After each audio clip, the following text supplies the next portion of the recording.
नमस्कार और स्वागत है आज की इस खास चर्चा में। आज हम meditate for wellness YouTube channel पर जो बाबा जी यूनिफाइड 2025 श्रृंखला चल रही है और उस पर बात करने वाले हैं। जैसा शायद पता ही होगा, ये श्रृंखला आधारित है लेखक रॉजर लैम्फियर की किताब पर, unified a course on truth. और आज हमारा ध्यान खास तौर पर है अध्याय 24, जिसका शीर्षक है भाग 3 की समीक्षा। हम इस अध्याय के मुख्य विचारों के साथ साथ YouTube सत्रों में जो चर्चाएं हुई, जो बातें निकलीं, उनको भी समझने की कोशिश करेंगे। तो हमारे पास स्रोत के तौर पर देखें तो यूनिफाइड किताब के अध्याय 24 के कुछ हिस्से हैं और साथ ही YouTube सत्रों के ट्रांसक्रिप्ट्स भी हैं। इनमें भाग 3 की समीक्षा, उससे जुड़ी प्रार्थनाएं, अभ्यास, वो सब शामिल हैं। आज हमारा मकसद है इन स्रोतों से सबसे जरूरी सीख और अनुभवों को एक तरह से निचोड़ना। खासकर हम भाग 3 की समीक्षा सप्ताह की जो प्रार्थनाएं हैं, जो अभ्यास हैं, उन पर गौर करेंगे और समझने की कोशिश करेंगे कि ये हमारी अपनी यात्रा के लिए क्या मायने रखते हैं। तो चलिए शुरू करते हैं ये बातचीत। YouTube सत्रों में एक दिलचस्प बात सामने आई कि ये जो समीक्षा सप्ताह है, ये सिर्फ तीसरे भाग का दोहराव नहीं है। ये तो पूरी यूनिफाइड यात्रा का एक तरह से स्यावलोकन है, एक मौका है कृतज्ञता और संतुष्टि महसूस करने का। क्या ये सही समझा मैंने? बिल्कुल सही। ये हफ्ता वाकई एक ठहराव लेकर पीछे देखने का है और उन सभी चीज़ों को स्वीकार करने का है जो इस यात्रा में हमने हासिल की हैं, चाहे वो छोटी हो या बड़ी। बिल्कुल। सत्रों में इस बात पर काफी जोर दिया गया कि जब हम खुद के प्रति, खासकर अपने असली मकसद के प्रति समर्पित होते हैं तो कृतज्ञता अपने आप बहने लगती है। ये कोई जबरदस्ती करने वाली चीज नहीं है, बिल्कुल नहीं, बल्कि ऐसा महसूस होता है जैसे जीवन खुद वो हमारे होने के लिए आभारी है। ये समर्पण का ही फल है असल में। हाँ, और किताब हमें याद दिलाती है कि कुछ अभ्यास जो अब तक आदत बन जाने चाहिए, उन्हें जारी रखना है। जैसे हर किसी को, हर चीज को प्यार और प्रकाश भेजना, खासकर जब कोई मुश्किल या कह लें नकारात्मकता सामने आए। हाँ, और ये निर्देश बहुत सोच समझ कर दिया गया है। इसका मकसद आप देखें तो दोहरा है। एक तो ये हमें बाहरी नकारात्मक ऊर्जा से बचाता है, उससे प्रभावित होने से रोकता है। दूसरा, ये हमें उस ऊर्जा को प्यार में बदलने की प्रक्रिया में भागीदार बनाता है। ये हमारी आभा यानी हमारे ऊर्जा क्षेत्र को स्थिर रखने में मदद करता है और अपने उच्च स्व, हायर सेल्फ के साथ कनेक्शन को मजबूत बनाए रखने में भी। आभा की बात चलिए तो किताब में ये भी सुझाव है कि भीड़ भाड़ वाली जगहों पर जाएं तो अपनी आभा को सिर्फ अपने उच्च स्व के लिए खुला रखें, बाकी सबके लिए बंद। और दिन में कभी भी अगर कोई बाहरी प्रभाव महसूस हो तो उसे तुरंत साफ करें।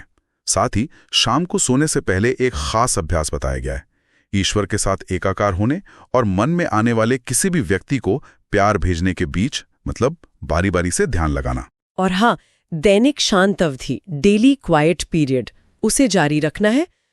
ये बहुत जरूरी है कि इसे हमेशा सुरक्षा के भाव के साथ शुरू करें। YouTube सत्रों में ये बात भी उठी कि शांत अवधि में पहले सुने कि आपका उच्च स्वर क्या कहना चाहता है। पहले अंदर से मार्गदर्शन लें, फिर सवाल पूछें या कोई अभ्यास करें। पहले सुनना वो महत्वपूर्ण है। चलिए अब समीक्षा सप्ताह की बात करते हैं। हर दिन एक खास प्रार्थना से शुरू और खत्म होता है। कहा गया है कि इसे धीरे धीरे महसूस करते हुए पढ़ें, अपने दिल की ऊर्जा पर ध्यान दें और महसूस करें कि ये पूरी दुनिया में फैल रही है। हाँ, ये प्रार्थनाएं सिर्फ शब्द नहीं है, बिल्कुल नहीं। इन पर मनन करने से उस हफ्ते सीखे गए सबक याद आते हैं और कृतज्ञता का भाव वो और गहरा होता है। ये एक तरह से पूरे हफ्ते के ज्ञान को समेटने का, उसे महसूस करने का तरीका है। तो अगर हम पहले दिन की प्रार्थना को देखें, ये सप्ताह 17 की समीक्षा थी, है ना? हाँ, सप्ताह 17। तो उसमें ईश्वर को धन्यवाद दिया गया है कि उन्होंने हमें अपनी छवि में एक निर्माता की तरह बनाया, हमें अनुभव करने की स्वतंत्र इच्छा दी, ज्ञान पर अपना अधिकार समझने की बुद्धि दी, प्रकृति के मार्गदर्शन से काम करने की समझ दी और अपने प्रियजनों की आभा को साफ रखने का तरीका सिखाया। ये तो काफी कुछ समेट लेती है। हाँ, बिल्कुल। ये प्रार्थना हमें कोर्स के शुरुआती दौर की याद दिलाती है, जब हमने सचेत रूप से अपनी सृजन शक्ति को पहचाना था, अपनी इच्छा शक्ति और उसकी जिम्मेदारी को समझा था। खासकर क्षमा अभ्यास के जरिए उपचार का अनुभव किया और प्रियजनों की आभा साफ करने की बात, ये हमें अपने पूर्वाग्रहों और दूसरों के साथ हमारे जो ऊर्जा के स्तर पर कनेक्शंस बनते हैं, उसके बारे में जागरूक करती है।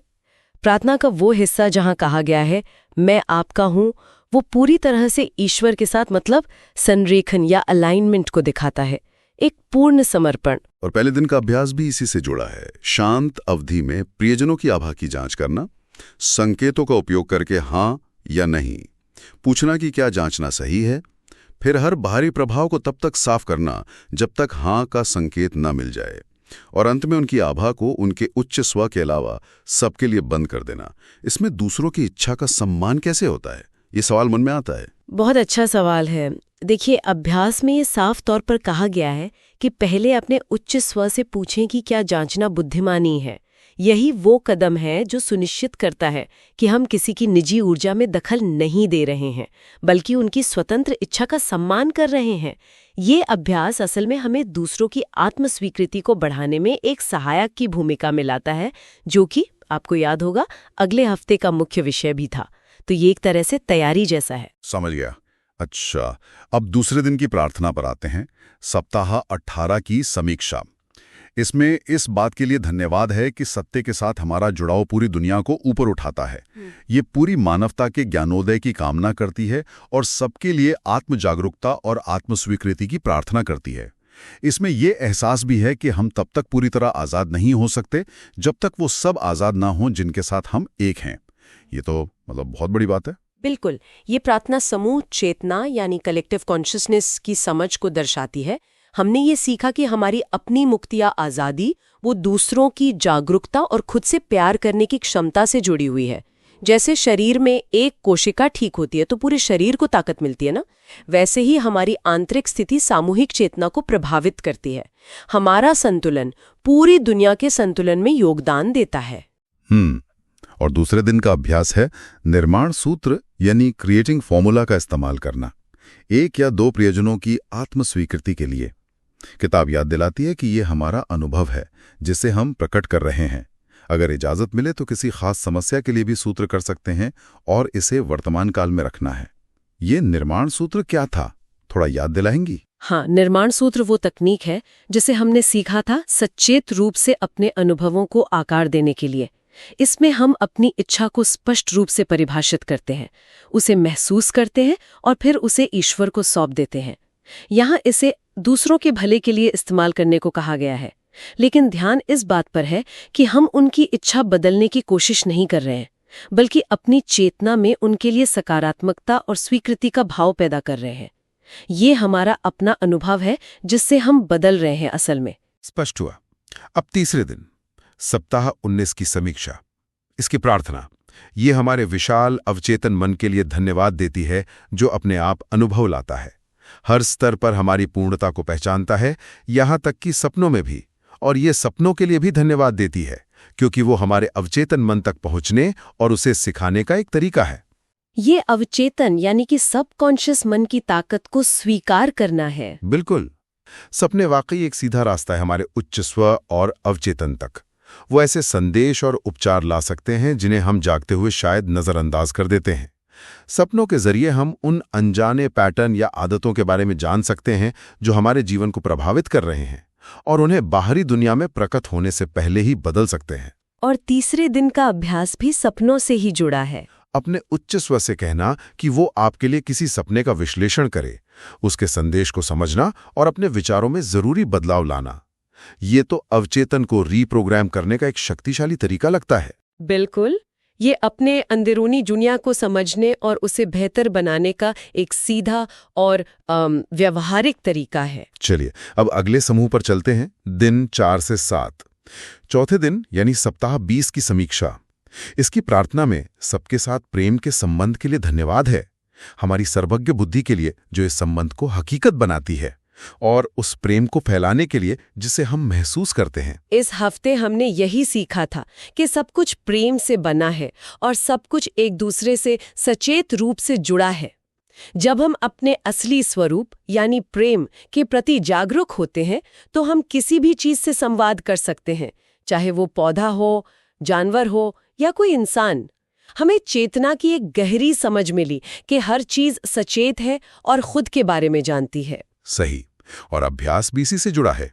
किसी प्राकृतिक सुंदर जगह पर शांत अवधि बिताना, किसी पौधे के साथ एकीकृत होना, उससे संवाद करना, उच्च स्व के मार्गदर्शन में संकेतों की जांच करते हुए और उस दिन पूरी सृष्टि के साथ इस एकता को महसूस करना। हाँ, ये प्रकृति के साथ सीधे जुड़ने और उस अंतर्निहित एकता को अनुभव करने का अभ्यास है जिसकी बात प्रार्थना में की गई है। फिर 5वां दिन, सप्ताह 21 की समीक्षा।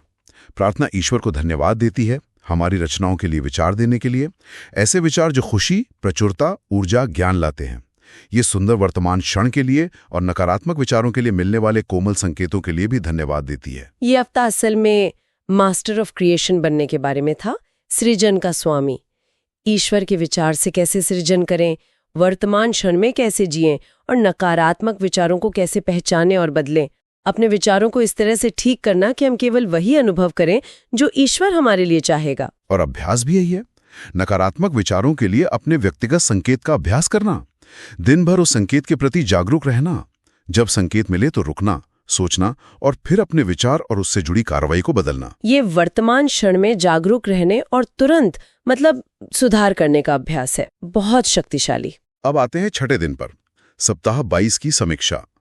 प्रार्थना इस कोर्स के ज्ञान के लिए धन्यवाद देती है, पूर्णता को बिना किसी प्रतिरोध के पहचानने की इच्छा के लिए, सत्य को किसी भी रूप में बोलने के लिए, कहने की हिम्मत के लिए, और उस बुद्धि के लिए धन्यवाद देती है जिसका हम अब उपयोग करते हैं और दूसरों के साथ साझा करते हैं। ये हमें याद दिलाता है कि शक या संदेह तभी पैदा होते हैं जब हम अपने मन की असली प्रकृति यानी सर्वज्ञ बुद्धि से काम नहीं कर रहे होते हैं। इसी हफ्ते हमने लिखना शुरू करके अपने उच्च स्व के साथ संवाद स्थापित करना सीखा था, याद है? हाँ, बिल्कुल। और अभ्यास भी यही है, आज अपने उच्च स्व के साथ संवाद करने के लिए लिखने की तकनीक का उपयोग करना और बीच बीच में जांचना कि जो लिखा है वो सही है या नहीं। हाँ, ये उच्च स्व से सीधा मार्गदर्शन पाने का एक बहुत ही व्यवहारिक तरीका है, इसमें स्पष्टता आती है। और अंत में 7वां दिन, सप्ताह 23 की समीक्षा। प्रार्थना उस एक सृष्टि के लिए धन्यवाद देती है जिसका हम हिस्सा हैं, उसके अनगिनत अलग अलग रूपों को हमसे जोड़ने के लिए ताकि हम कभी अकेले या अलग महसूस ना करें, और ईश्वर के विचार के प्रेम के लिए धन्यवाद देती है ताकि जो लोग उस विचार के साथ जुड़े हैं वे हमें सत्य और मार्गदर्शन दे सकें। प्रार्थना कहती है, मैं अपने आत्मसाक्षात्कारी मित्रों द्वारा लाए गए आपके सत्य के लिए खुलता हूं। ये आत्मसाक्षात्कारी मित्र या स्वामी ये कौन है? ये वो सिद्ध पुरुष या मास्टर्स हैं जो पूरी तरह से अपने प्रकाश शरीर में जी रहे हैं, जिनका अस्तित्व ही प्रेम और प्रकाश है। इसी हफ्ते हमने सीखा कि प्रेम ही सबका आधार है और पहली हलचल ही ज्ञान और प्रकाश है। हम सब असल में सर्वव्यापी हैं। हमारा प्रकाश शरीर सीमाओं से परे पूरे ब्रह्मांड में फैला हुआ है। स्वामी या मास्टर्स इसी अवस्था में जीते हैं और उनकी उपस्थिति ही उत्थान करती है। हमने सीखा कि हम भी उनसे संवाद कर सकते हैं, अपने संचार के दायरे को अपने उच्च स्व से भी आगे बढ़ा सकते हैं। तो अभ्यास भी यही है, शांत अवधि में उन स्वामियों में से किसी एक के साथ संवाद करना जिनके लिए हमारे पास संकेत हैं, उनसे मार्गदर्शन लेना और सवाल पूछना उसी तरह से जैसे हम अपने उच्च स्व से करते हैं। हाँ, ये अपने संचार के दायरे को और विस्तृत करने का और गहरा करने का अभ्यास है। YouTube सत्रों में भी इस पूरे हफ्ते को लेके काफी गहरी बातें हुई, खासकर क्रिटी जी ने जो साझा किया कि ये कोर्स हमें ये एहसास दिलाता है कि हम पहले से ही एकीकृत हैं। ये बात मुझे बहुत बहुत छू गई। हाँ, ये बहुत गहरा बिंदु था।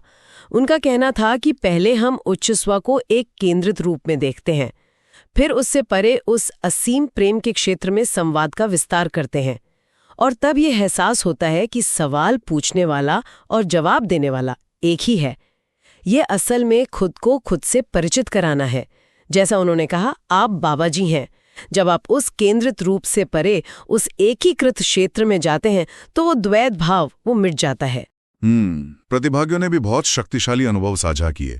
क्षमा, गैर निर्णय, एकता की बातें हुई, और ये भी कि कैसे इस कोर्स का व्यावहारिक अभ्यास इसे दूसरी शिक्षाओं से अलग बनाते हैं। बिल्कुल, जैसे जया जी का अनुभव कि वो टॉर्च से फ्लडलाइट बन गई, जैसे कोई बोझ उतर गया हो। या शिल्पा जी का प्रचुरता का एहसास हर वक्त दिल में रहना। कुछ लोगों ने तो शारीरिक स्वास्थ्य में सुधार की भी बात की, जैसे साइनस, घुटने या अंगूठे की पुरानी समस्याएं ठीक होना। और इसे पुराने मानसिक या भावनात्मक पैटर्न छोड़ने से जोड़ा गया।